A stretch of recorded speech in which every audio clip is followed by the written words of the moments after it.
Ты идешь в магазин, хватаешь пачку любимой жвачки, кладешь одну в рот и ни секунды не задумываешься, из чего она сделана. А ведь один из основных компонентов, благодаря которому жвачка становится такой упругой, тянущейся и сохраняет форму, это ланолин. Звучит слишком научно и потому не так устрашающе, так что расшифрую. По сути, это такое выделение из сальных желез овец. Проще говоря, жир с бараньей шерсти. Звучит немного мерзко, не так ли? Он входит в состав базы для многих жевательных резинок, особенно тех, что блестят и имеют глянцевую поверхность. Его задача — сделать жвачку мягкой, глянцевой, эластичной. И это еще не все. Жвачка, которую ты жуешь каждый день, содержит жир с бараньей шерсти. Да-да, ты не ослышался. Жир, выдавленный из грязной, потной овечьей шкуры, и это только начало. Ты берешь ее в рот, не задумываясь, что один из ключевых компонентов, делающих жевательную резинку мягкой, тянущейся и упругой, это ланолин. Он широко применяется в косметике, что еще как-то можно принять, но в пищевой промышленности ланолин входит в состав базы для многих жевательных резинок, особенно тех, что блестят и имеют глянцевую поверхность. И это еще не все. Кроме ланолина, в составе многих жевательных резинок можно найти парафин, побочные нефтепродукты, синтетические смолы. Производители используют поливинилацетат, вещество, применяемое также в производстве клея. Он придает жвачке ту самую тянущуюся структуру. А если ты думаешь, что фруктовый вкус — это просто натуральный экстракт, то ты глубоко заблуждаешься. Вкус создается из десятков ароматизаторов, большая часть которых синтетическая. Мало кто знает, но жвачка не переваривается, она просто проходит через организм как инородное тело. Но это не значит, что ее можно безнаказанно глотать. Особенно детишкам, у которых проглоченная жвачка может привести к непроходимости кишечника. Американская академия педиатрии уже несколько раз выступала с предупреждениями на эту тему. И вот теперь, зная, что ты только что пожевал продукт, в котором есть жир с овечьей шерсти, элементы нефти и клей, хочешь ли ты взять еще одну пластинку? Пока ты думаешь, разберемся, что за блеск скрывается на конфетах и так привлекает наш взгляд в магазине. Только вопрос, а хочешь ли ты об этом знать? Яркие карамельки, леденцы на палочке, желейные конфеты с глянцевой поверхностью. В витрине они выглядят как произведение искусства. Ты покупаешь их ребенку или берешь себе в дорогу, чтобы освежить рот после обеда. Но за этим блеском и радужными цветами скрывается один из самых неприятных ингредиентов пищевой индустрии — кошениль. Кошениль — это порошок, который получают из высушенных и размолотых насекомых, живущих на кактусах в Латинской Америке. Они называются Dactylopius coccus. Эти маленькие паразиты содержат в себе кислоту, которую можно превратить в краситель под названием кармин или Е120. Чтобы получить 1 килограмм кармина, нужно убить и переработать примерно 80 тысяч насекомых. И да, это полностью легальный и одобренный краситель, который добавляют не только в карамель, но и в йогурты, глазурь, фруктовые соки и даже в некоторые виды мясных продуктов, чтобы придать им более аппетитный цвет. Ты удивишься, но во многих странах производители даже не обязаны указывать, что красный цвет получен именно из насекомых. Там просто пишут «натуральный краситель». А теперь представь, что ты вегетарианец или веган и покупаешь себе красный фруктовый йогурт. Поздравляем, ты только что съел муку из жуков. Если тебе кажется, что хуже уже не будет, ты ошибаешься, впереди хлеб, но не обычный. А иначе что он забыл в этой подборке? На полке магазина свежий хлеб, ровная корочка, аппетитный запах, золотистый цвет. Кажется, все идеально, но заглянем глубже. Один из компонентов, который используют в производстве хлебобулочных изделий, носит название L-цистеин. Это аминокислота, и, казалось бы, ничего страшного. Но вопрос, откуда ее берут? L-цистеин получают путем гидролиза человеческих волос. Да, именно так. Волосы, чаще всего собранные в парикмахерских Китая, служат сырьем для получения этой аминокислоты. Иногда используют птичьи перья или даже щетину свиней.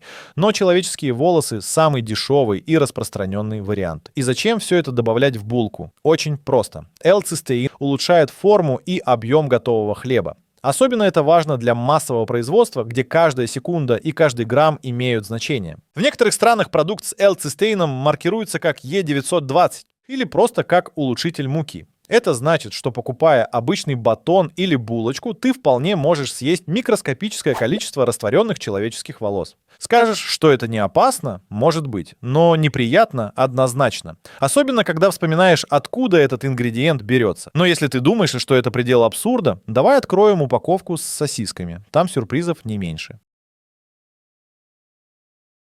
Сосиски, колбасы, ветчина — еда, без которой трудно представить завтрак или перекус. Но в каждой нарезке скрывается целый коктейль веществ, способных годами незаметно разрушать твой организм. Особенно это касается нитритов и нитратов. Эти вещества добавляют в мясные продукты, чтобы сохранить их цвет, аромат и срок хранения. Без них колбаса стала бы серой и неаппетитной уже через день. Но есть одна проблема. В условиях человеческого желудка эти добавки могут превращаться в нитрозамины, соединения, которые в ряде исследований связаны с развитием онкологических заболеваний. Всемирная организация здравоохранения официально признала переработанное мясо канцерогеном первой группы, то есть способным вызывать рак у человека. При этом, несмотря на эту информацию, продажа таких продуктов остается легальной. По статистике, ежедневное потребление всего 2 ломтиков бекона увеличивает риск развития рака кишечника примерно на 18%. А сколько таких ломтиков ты съедаешь за неделю?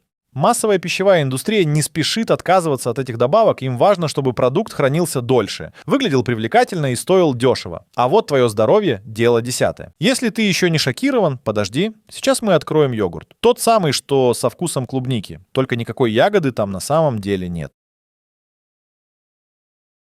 Открываешь йогурт с клубничным вкусом, пахнет ягодами, цвет розовый, на крышке красивые картинки.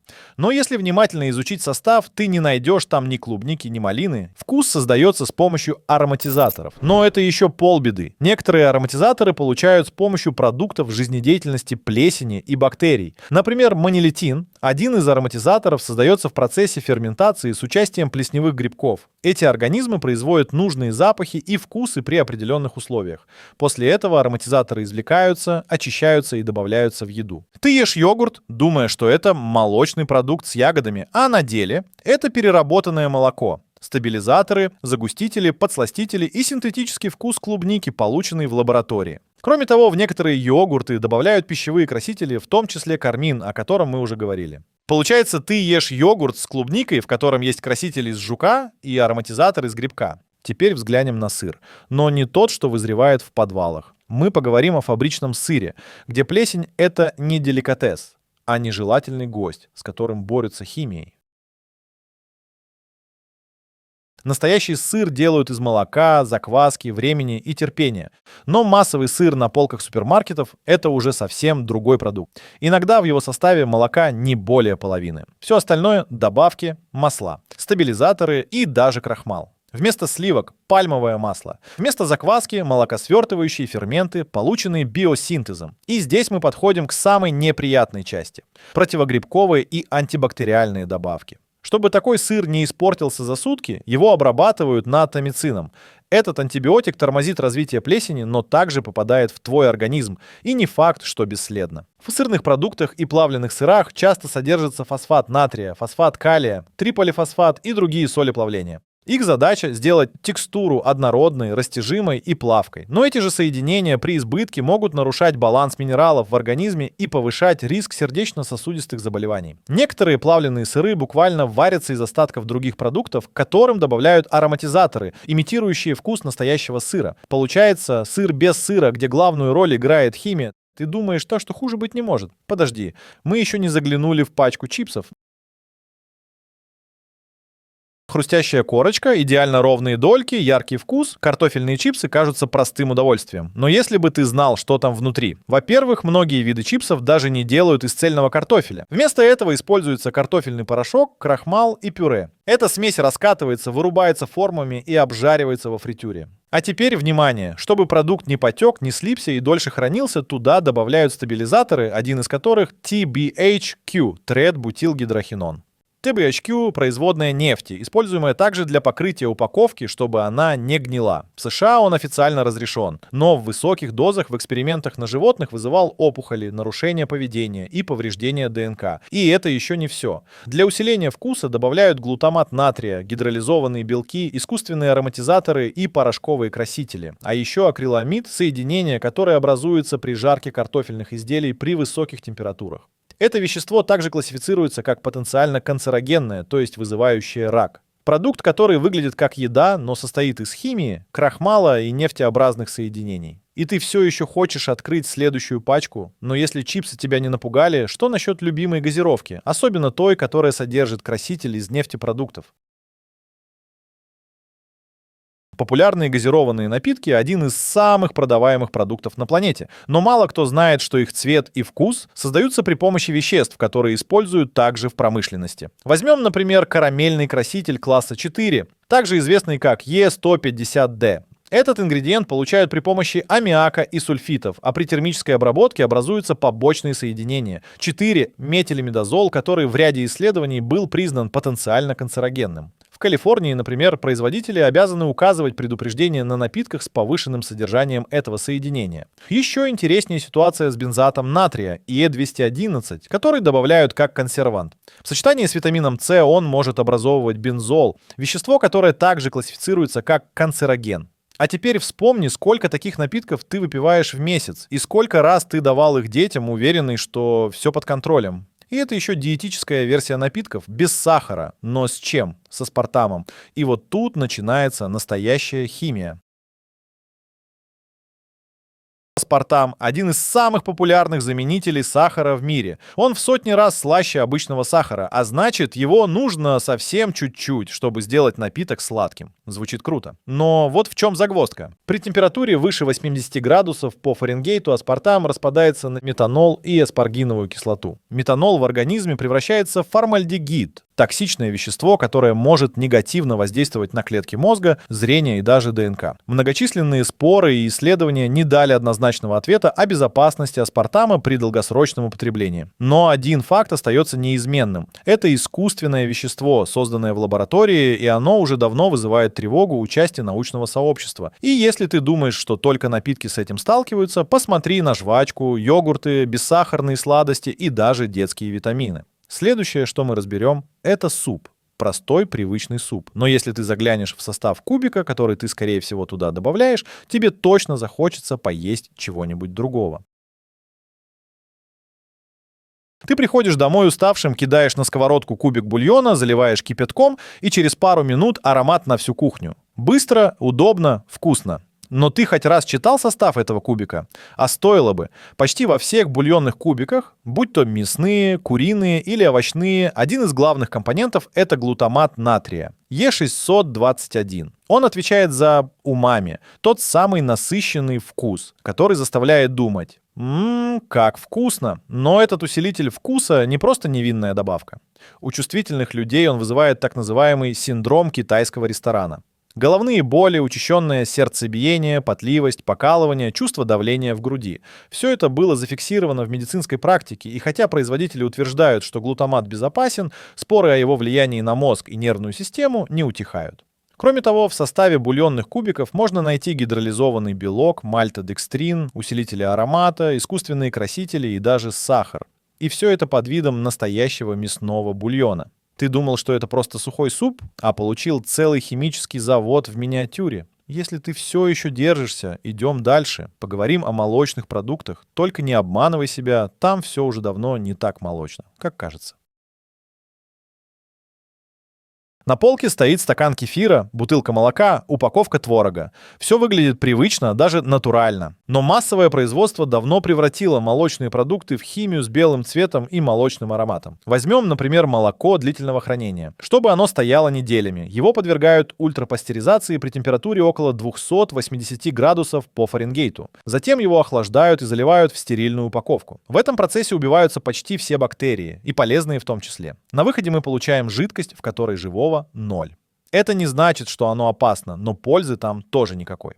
Творог и йогурт нередко делают из восстановленного сухого молока с добавлением стабилизаторов, крахмала и ароматизаторов. А в дешевых вариантах добавляют даже растительные жиры, чаще всего пальмовое масло, чтобы сэкономить на сырье. Сметана? Там может быть целая батарея загустителей: каррагинан, гуаровая камедь, модифицированный крахмал. Эти компоненты имитируют консистенцию настоящей жирной сметаны, хотя по сути это всего лишь иллюзия. И если ты думаешь, что сыр спасает ситуацию, вспомни, что о нем мы уже говорили. А вот курица, казалось бы, безопасное мясо. Но как ты отнесешься к тому, что она может быть буквально накачана химикатами? Ты покупаешь куриную грудку. Идеальную, ровную, без костей и кожи, почти как на картинке. Но слишком идеальная еда всегда подозрительна. И эта подозрительность начинается с инъекций. Чтобы увеличить вес и сочность куриного мяса, производители вводят в тушки специальные растворы. В состав таких инъекций входят вода, соль, фосфаты, стабилизаторы, сахар, ароматизаторы и даже консерванты. Все это впрыскивается под давлением, а итог — курица весит больше, выглядит лучше, хранится дольше и кажется более сочной после приготовления. Фосфаты, используемые в инъекциях, давно вызывают вопросы у исследователей. Некоторые из них связывают избыток фосфатов в пище с нарушением работы почек, сердца и даже с риском остеопороза. Завтраки с курочкой больше не внушают доверия? Тогда давай взглянем на то, с чего многие начинают день — хлопья. Реклама показывает: бодрый ребенок хрустит хлопьями, мама улыбается, день начинается с пользы. Но в реальности большинство кукурузных хлопьев — это сахар в красивой обертке. Даже фитнес-версии хлопьев могут содержать до трети сахара в составе. Чтобы придать вкус, текстуру и аромат, туда добавляют ароматизаторы, эмульгаторы и усилители вкуса. Некоторые ягодные или шоколадные хлопья не имеют ничего общего с ягодами или шоколадом. Это всего лишь красители и ароматические соединения. Вдобавок, хлопья часто проходят процесс экструзии. Их выдувают при помощи давления и температуры, что разрушает натуральную структуру зерна. Организм воспринимает их почти как чистый крахмал, вызывая скачок сахара в крови и быструю усталость. Ты думал, что съел завтрак чемпионов? На деле химическую конфетку в виде хлопьев, и это еще считается здоровым питанием. Но хуже всего, что многие из этих продуктов маркируются как органик, натуральные, без сахара, хотя за этими словами может скрываться все, что угодно. Маркетологи обожают слово «натуральное». Оно не имеет юридического определения в большинстве стран, и его можно лепить на что угодно. Хочешь пример? Соки с пометкой «без сахара» могут содержать концентрат с добавленным виноградным сиропом. Формально это не сахар, но по сути тот же самый сахар. Маркировка «Старганик» часто означает только то, что продукт выращен без определенных пестицидов. Но никто не запрещает использовать допустимые удобрения, добавки и консерванты. А если ты увидел фразу «без глютена» на рисовых чипсах, знай, что в рисе глютена никогда и не было. Просто красивая надпись. Даже мясные продукты с маркировкой без гормонов могут содержать антибиотики или быть обработаны дымом для улучшения вкуса. Все это игра на ассоциациях. Видишь зеленую упаковку, думаешь «эко». Читаешь «фермерский», представляешь деревню. А на деле тот же завод. И пока ты думаешь, что сделал правильный выбор, тебе подсовывают ту же химию, только в новой упаковке. Дальше мы пойдем еще глубже, к тому, что вообще не должно быть в продуктах, но каким-то образом там оказывается пластик. Современная еда — это не только химия, но и микропластик. Удивительно, но даже продукты, которые не упакованы в пластик, могут его содержать. Исследования показывают, что микроскопические частицы пластика обнаруживаются в морепродуктах, питьевой воде, соли и даже в меде. В одном исследовании ученые из Университета Виктории в Канаде подсчитали: среднестатистический человек потребляет от 50 до 80 тысяч частиц микропластика в год, просто вместе с обычной едой и питьевой водой. Откуда он берется? Упаковка, переработка, загрязненная окружающая среда. Микропластик попадает в почву, в воду, затем в растения, животных, а потом и в наш организм. Он не переваривается, не выводится полностью и может накапливаться в тканях. Некоторые виды пластика содержат вещества, нарушающие гормональный фон, влияющие на фертильность и работу эндокринной системы. Исследования еще продолжаются, но тенденция очевидна. Пластик в продуктах уже стал нормой. Такой фон невозможно не заметить. Ты начинаешь понимать, что все это не случайность. Это система. Ты открываешь пачку и ешь до конца, даже если не голоден. Почему? Ответ прост. Еда проектируется так, чтобы вызывать привыкание. Уровень сахара, соли, жира выверен до миллиграмма, чтобы запускать в мозге ту самую кнопку удовольствия. Это называется точка блаженства. Баланс вкусовых раздражителей, вызывающий максимум наслаждения. Производители платят миллионы, чтобы найти этот баланс. Ведь чем быстрее ты привыкаешь, тем чаще покупаешь. Некоторые ингредиенты, как глутамат натрия, буквально изменяют восприятие вкуса, усиливая удовольствие. А комбинация сахара и жира активирует те же зоны мозга, что и наркотики. Да, это не прямая зависимость, как у героина, но поведенческая вполне реальная. А теперь добавь к этому ароматизаторы, текстуру, звук хруста. Все это создается не поварами, а инженерами еды. Твоя еда запрограммирована доставлять кайф, и пока ты думаешь, что сам выбираешь, выбор давно сделали за тебя. И если вся эта еда вызывает зависимость, содержит химию и даже пластик, как она вообще попадает на полки? Разве никто это не проверяет? Ты можешь подумать, если продукт разрешен к продаже, значит он безопасен. Но реальность не такая. Многие добавки, вызывающие споры и претензии со стороны ученых, все еще легальны. Их просто считают безопасными в малых дозах. Проблема в том, что никто не следит за совокупной дозой. Сегодня ты съел чипсы, завтра булку, потом выпил газировку, закинулся жвачкой, и в итоге передозировка тех самых безопасных добавок. Некоторые вещества, запрещенные в Европе, до сих пор разрешены в США. Например, пищевой краситель Yellow Five, который в Европе должен маркироваться с предупреждением о возможных нарушениях у детей. В Америке его добавляют в конфеты, напитки и детские хлопья, безо всяких предупреждений. Почему так происходит? Потому что пищевые лобби одни из самых мощных. Законодательство отстает от науки. А пока идут дебаты, эти продукты продолжают лежать в твоей тележке. Что с этим делать? Переходить только на фермерскую еду, перебираться в деревню? Не обязательно. Есть и другой путь. После всего услышанного хочется бросить все и кушать только продукты с грядки. Но паника — не выход. Главное — осознанность. Чем меньше ты потребляешь ультрапереработанной еды, тем лучше. Читай состав, избегай сложных комбинаций из 20 ингредиентов, выбирай цельные продукты. Не обязательно становиться фанатиком ЗОЖа. Просто перестань быть жертвой маркетинга. Пойми, что красивый вкус и запах — это не всегда еда. Это результат работы инженеров, химиков и маркетологов. Если ты не платишь своими деньгами за качественную еду, ты платишь здоровьем за дешевую.